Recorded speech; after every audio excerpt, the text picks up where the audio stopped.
originally planned as a moon mission. NASA's plan was to do an Earth orbital mission. But in September 1968, the Soviets sent Zond 5 to pass by the moon. The space race competition to land humans on the moon, the goal set by President Kennedy in '61, seemed to be heating up considerably. And after the successful Earth orbit mission of Apollo 7, the time seemed right for a bolder, a riskier mission, a voyage to the moon. Apollo 8 Commander Frank Borman and Command Module Pilot Jim Lovell had flown more hours than any other astronauts. Indeed, they were ready for Apollo 8. So too was William Anders, making his very first flight. The mission departed December 21st and returned December 28, 1968. Launched just before the Christmas holidays, the mission balanced the tension of the space race with a transcendent feeling that the accomplishment was truly for all humanity. John was awful generous in saying how important Apollo 8 was, but in reality, every flight was important. NASA's program wasn't haphazard. It didn't just happen. It was planned every step of the way, and it was remarkable that it worked. I honestly believe that God was shining on us from the very beginning. When we were told that we were going to go to the moon, we were planning and we're training and we're doing everything, and then it was on the day of the launch. The rocket itself is filled with 5.5 million pounds of high explosives. Everyone else is a comfortable 3.5 miles away. I said, these people are really serious. We're going to go to the moon. This is Apollo Saturn Launch Control. We are still go at this time. T-minus 15, 14, 13, 12, 11, 10, 9. We have ignition sequence start. The engines are on. 4, 3, 2, 1, 0. Nobody had ridden on the Saturn V. We have commit. We have liftoff. They no sooner lift this thing off when I realized that we had missed one major part of the simulation. The sideways vibration with those big, huge 1.5 million pounds thrust each engines, gimbling around, trying to keep this thing straight. The center of gravity was way down here. We were up here like a ladybug on the end of your automobile antenna. So as it moved down here an inch, this thing moved a foot. And I was convinced that the fins were bouncing up the girders of the launch tower. Also, the noise was deafening. There was no way we could communicate. When we cleared the tower, things smoothed out, and I thought, boy, if we missed that in our training, what else have we missed? Suddenly, the rocket cut off. The primer cord sheared off the first stage. Instantaneously, some retro rockets fired. It felt like I was being catapulted right through the instrument panel. Okay, and so I threw my hand up. About the time my hand got up here, the second stage cut in. Whack! So I looked up and had my helmet on, and here was this gash across my helmet. And I thought, oh gosh, when the big boys see this, it's going to just, justify the rookie position. Well, we made it into orbit, and somewhere along the line, I collected the helmets, and I noticed that the other two guys each had a slash.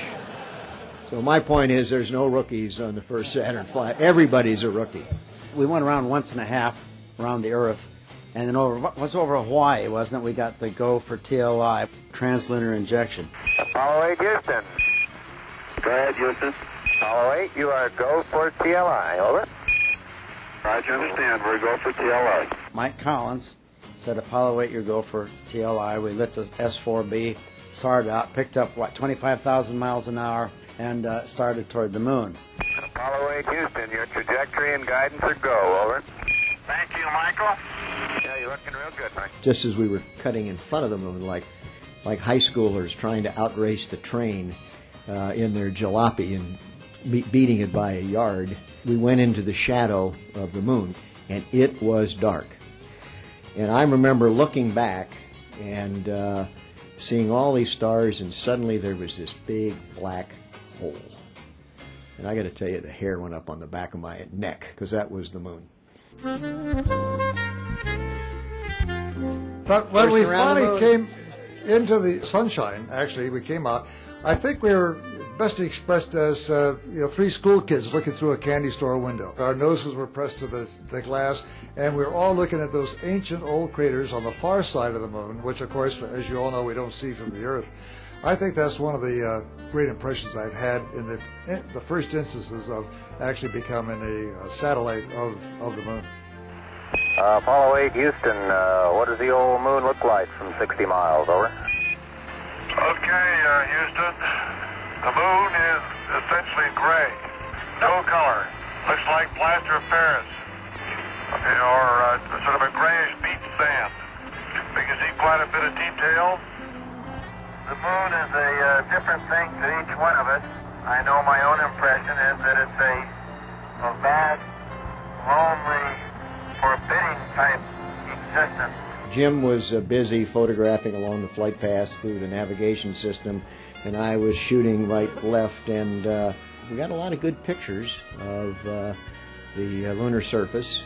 And I think Frank yelled out, "Look," or something, and here was this gorgeous thing coming up over the lunar horizon, the backside of the moon. NASA picked the one I took as the iconic Earthrise picture, but frankly, even though they both claimed they took it, they know who did, but I consider it kind of a crew picture.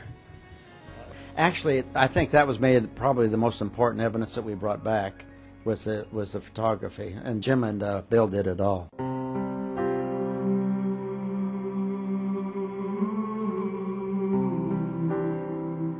We were told that on Christmas Eve we would have the largest audience that ever listened to a human voice, and the only instructions that we got from NASA was to do something appropriate. In the beginning, God created the heaven and the earth. And the earth was without form and void, and darkness was upon the face of the deep. And the Spirit of God moved upon the face of the waters. And God said, "Let there be light." And there was light. The first 10 verses of Genesis is the foundation of many of the world's religions, not just the Christian religion. And there are more people in other religions than the Christian religion around the world. And so this would be appropriate to that, and so that's how it came to pass. Give us, O God, the vision which can see thy love in the world in spite of human failure. Give us the faith to trust the goodness in spite of our ignorance and weakness. Give us the knowledge that we may continue to pray with understanding hearts. And show us what each one of us can do to set forward the coming of the day of universal peace. I think that the three of us were very, very fortunate Americans. I can remember as we stepped out on the carrier with that fresh ocean breeze and the flag flying there and the sailors all standing around. It was a feeling to me of overwhelming sense of gratitude for what we had been part of. I didn't realize exactly what we had accomplished. I knew that we accomplished a successful first flight to the moon, but I didn't know the significance of it for the United States and for the world of what had happened. It takes time for these things to sink in. And in a sense, great feelings about the accomplishment, but I frankly felt a little guilty because all of us had comrades and colleagues doing things that I thought were a lot more dangerous. And we were lucky to be part of it, as Frank said. And we sort of got all the adulation and all the success and all the plaudits. And there were so many people that were trying to serve this country under much more difficult circumstances. So I felt very humble and very grateful. And from the crew of Apollo 8, we close with good night, good luck, a Merry Christmas, and God bless all of you on the good earth.